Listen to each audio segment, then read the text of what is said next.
with technology. So does that mean that now getting a job in the gaming industry will not exist? Same with film. Will that not exist?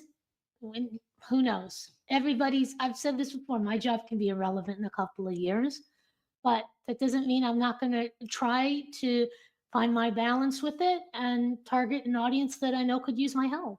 So let's say you have someone who just came out of university who wants to join the game industry as an artist, and he comes to you and say, "Hey Jade, could you please help me?" How do you help that person? What do you say to them? So, most of what I would start with is understanding how to use LinkedIn, because it's not something that I really understood before until I started to need it.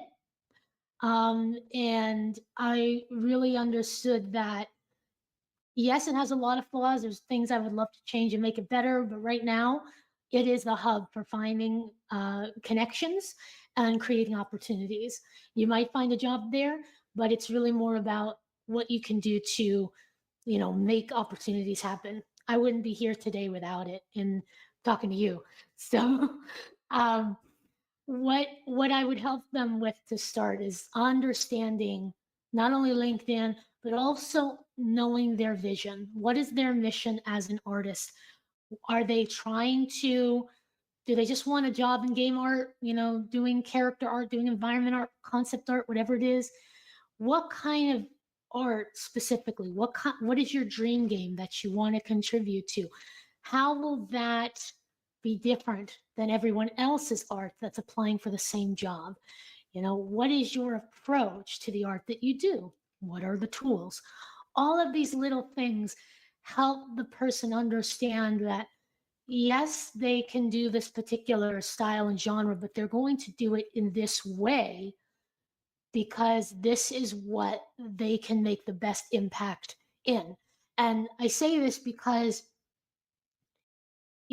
I started off teaching ACT, SAT, college entry exam skills here in the US. And then I kind of pivoted a bit into teaching English online. And I found, just from my own experience, it's hard to find your audience if you don't understand specifically what you offer, how you differ, what makes, what specifically your audience is. It's very difficult to make, any money. And so that's why I ended up figuring out, okay, I like gaming. I understand the power it has for making education more enjoyable, more engaging. And I think I can understand this audience, but I also have to make a brand around something that targets them. And that's how I became a language and mindset coach for job seekers in gaming. I love language. I have written many, many things. I have a bachelor's degree in English. I've dealt with depression and OCD for many years, and I've learned mindset tricks to help me. And I want to help job seekers in gaming because there's a real need there. And specifying that makes me feel like I know where I fit now. I know how I can approach things differently. But to just say you're a 3D artist or you're a concept artist, okay, how do I know you're the right person? You're the best person for the job because I like the way that you think. Isn't the portfolio the thing that answers that question? How you present the portfolio. Oh. So you can have some beautiful images on there. You can have some game designs. But again, that person goes there. How do they know exactly what you did to make that happen? They don't know the tools that you use. Sure, it can look beautiful, but I mean, anybody can put on something on their portfolio and say they did it, Yeah.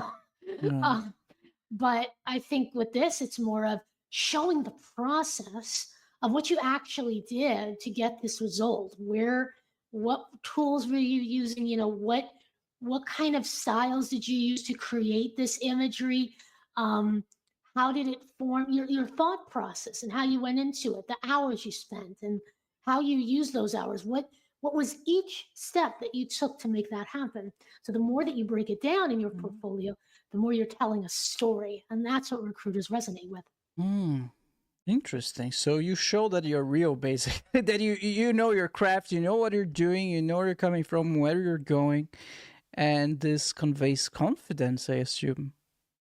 Confidence and Yeah. the fact that you, like you said, you know what you're doing and you'd be qualified for this position. And not only that, you'd be great for this particular company because of their culture, what skills, what traits they want in a person. You've shown that through the way that you have set up your portfolio. That's so interesting. I studied with Mike Azevedo. I'm not sure. Have you heard of this guy before? I feel like that name is familiar. Yes. I'm gonna share Yeah. with the audience. Oh, oh, him? Okay, okay. No, I'm not as familiar with him. No. Oh my goodness.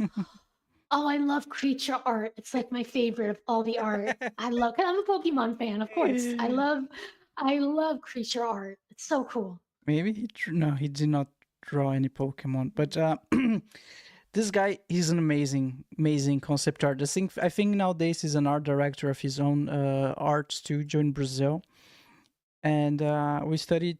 I think he was like 1 year in front of me at the Game Design University in Brazil, and I forgot where I was going with all of this. No, I remember. I a long time ago, like 10, 15 years ago, I asked Mike, like, what's the trick, man? How do I get the job I want?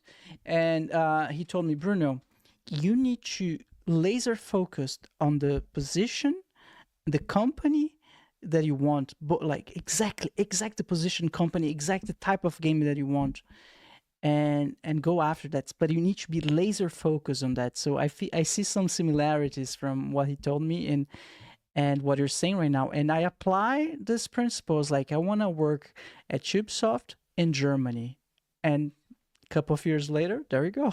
God, It works. congrats. That's fantastic. Thank you. Wow. That is awesome. What a great story. So, guys, the principle works. Trust Jade. It's real. Well, she's know what she's talking about. Is there a name for this principle? I just focus. I don't know. Oh, I don't know. Mm. Having a mission statement is how I kind of say it. Like knowing what it's like a one sentence mission that you understand what you do specifically, who you do it for, and what you want to achieve. And by doing that, that's your sort of your core sort of guide to help you figure out which jobs you feel that would best fit and which ones would be like, I'd love to get any job, but doing it here, it'd be nice, but I don't know if it fits all the things that I really am going to need in the long term to make this sustainable for myself. I see. When you say you need to learn how to use LinkedIn, what do you mean by that? Because for me, LinkedIn is, I'm gonna be honest, it's a huge pain in the ass. I don't like using it. It feels so fake, but maybe that's part Yeah. of the game, right? Like, that's my approach. That's my opinion. What do you think? Well, you pretty much just said it. This is something that I think I saw somebody else say, and it's something that stuck with me. Treat it like a game. It's a game. Because that's what it is. You're connecting with people. I have over 9,000 people in my network now because I understand that, you clicking that connect, the more that